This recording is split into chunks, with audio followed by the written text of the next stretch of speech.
Hey everyone, welcome back to our channel.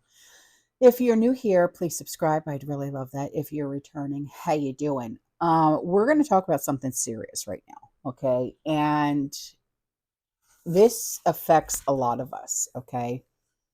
There are a lot of us all across this country that are reportedly being shut out.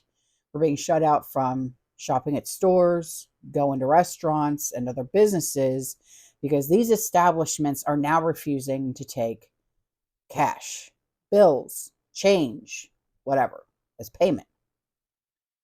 Though numerous shops have one sign that proudly proclaims how they are welcoming and they are inclusive. But next to it, it says, no cash accepted. Well, as a result, the unbanked, okay, which are people who do not have accounts in financial institutions, which I know a lot of people who are considered unbanked, are having a hard time. They're having a hard time processing electronic transactions. And to date, there are roughly 6 million people in the US, which is about the population of Wisconsin. Outside of America, more than 1 billion people do not have a bank account. There are 19 million, and here's a new term for you, underbanked, okay, US households. Now, the underbanked are people with a bank account who primarily rely on alternative services such as like check cashing outlets. Those are the underbanked. People live in the average household. Okay, there's like how many would you say? Like 2.5. You know, the wife, the son, the husband, the kid, and the dog. Right, 2.5 people in a household. So more than 15 million people are living in a home with no connection to a bank. 48 million of them are in homes with only a small sliver of a connection to a bank, meaning 1 out of every 5 people in the US have little or no connection to a bank or financial institution. That can leave them shut out from going shopping, going out to eat, getting public transportation, or even going to a medical provider because why? They don't take cash. A lot of business owners across America, even worldwide, blame it on the pandemic as to why the shift to cashless transaction was catalyzed. 41% of Americans say that they didn't use cash for their purchases in a typical week in 2022 anyway, which is up from 29% in 2018. And business owners found it favorable for their enterprises to begin with. A lot of people still prefer the anonymity that cash transactions provide. Cash is also seen as a way for spenders to remain aware of their expenditures. To top it all, the recent bank turmoil that we've all been noticing has made many depositors question the stability of the banking system. Also, there's a lot of business owners who are still hesitant about moving too quickly with a technology that could go obsolete at any time. But there is a dark side to cashless society. A cashless society would rely on a complex network of digital systems, which would be vulnerable to cyber attacks. We see cyber attacks constantly. One of our biggest concerns would be a cyber attack on our power grid. That's another story for another time.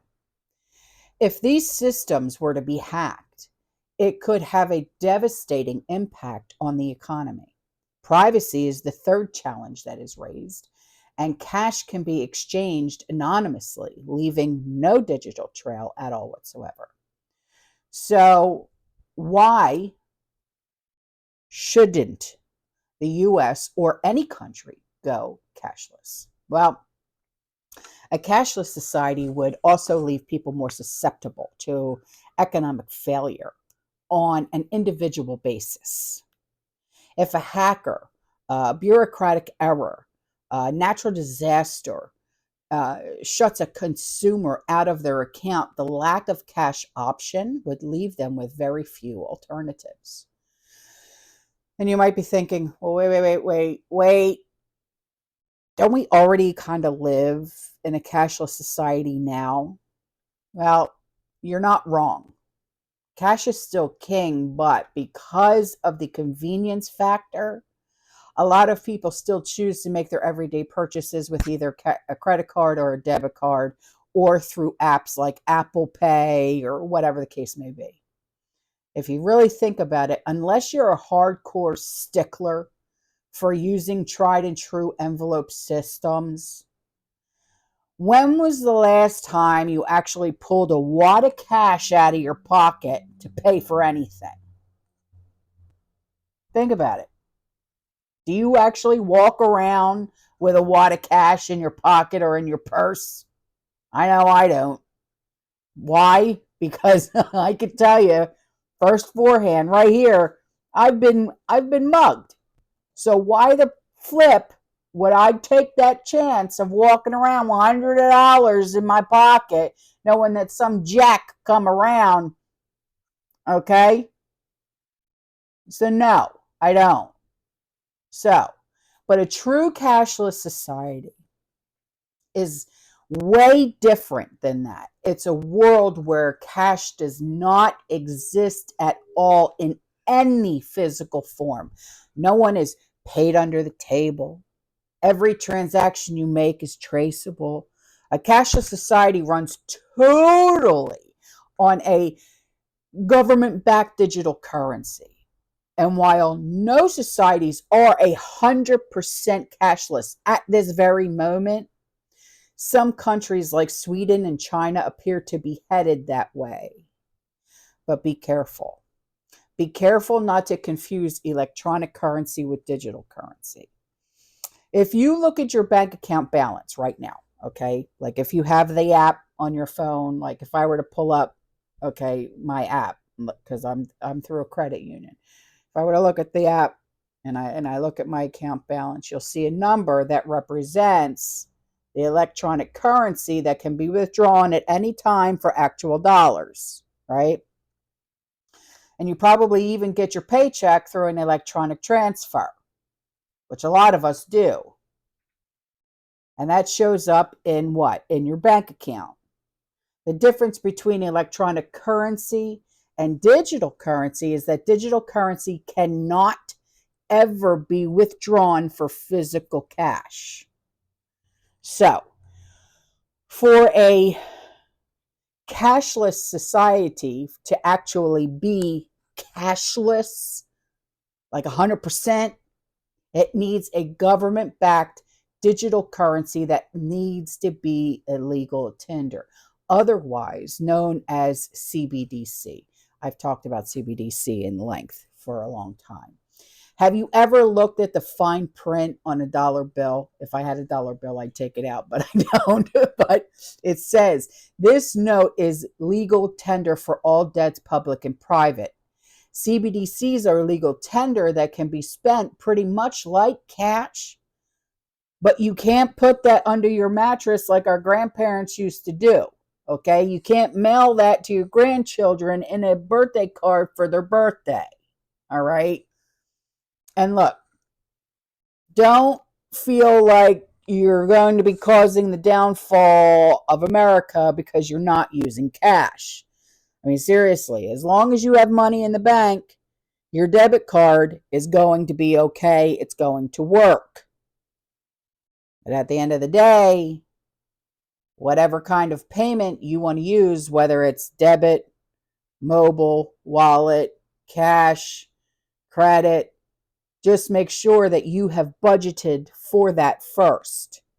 You need to plan for every expense, whether you're laying down a few George Washingtons for gas, right? Or if you want to buy a hot dog, or you're paying back your friend for spotting you at lunch. Okay. I mean, you know, you have to budget for everything. You have to budget for your pantry. You have to budget for your bills. You have to budget for everything. Because let's face it, none of us are rich here. Okay. None of us have the last name of Trump. You know what I mean? None of us are politicians here. None of us have that kind of money just floating around, and we could take a lighter to it and just set it on fire and say, oh, just another day, you know? So, you know, this is something that we all need to be concerned about. Being unbanked or underbanked or whatever the case may be. All right. All right, guys, I'm out of here. Okay. I will see you in the next one. You stay safe, you stay positive, you keep prepping. And as always, fear less. Ciao.